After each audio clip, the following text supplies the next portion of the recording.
Hi guys, welcome back to my channel. So ఈరోజు అయితే నా స్టైల్లో సొరకాయ పులుసు ఎలా పెట్టాలో చూపిస్తా వచ్చింది. ఫస్ట్ అయితే స్టవ్ మీద ప్యాన్ పెట్టి ఆయిల్ హీట్ చేసుకొని అందులో తాలింపు దినుసులు అవి ఫ్రై అయిన తర్వాత ఆనియన్స్, పచ్చిమిర్చి అవి కూడా కొంచెం ఫ్రై అయ్యాక పసుపు వేసి మొత్తం కూడా ఫ్రై చేసుకోండి. నెక్స్ట్ అందులోనే కట్ చేసి పెట్టుకున్న సొరకాయ ముక్కలు కూడా వేసుకొని కొంచెం మగ్గనివ్వండి. అవి మగ్గిన తర్వాత అందులోనే ఒక టమాటా కూడా వేసుకొని అది కూడా మొత్తం స్మూత్గా అయ్యేదాకా మగ్గించుకోండి. నెక్స్ట్ అందులోనే మీ టేస్ట్కి తగ్గట్టు కారం, ఉప్పు రెండు కూడా యాడ్ చేసుకొని మొత్తం కూడా ఒకసారి మిక్స్ చేసుకోండి.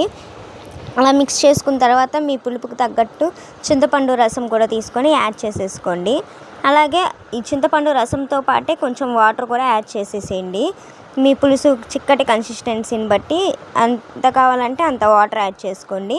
యాడ్ చేసుకున్న తర్వాత అందులోనే చిన్న ముక్క బెల్లం కూడా యాడ్ చేసేయండి. ఈ చింతపండు రసంలోనే ఆ ముక్కలు కూడా ఉడికిపోతాయి, మనకి ఎలాంటి ప్రాబ్లం ఉండదు.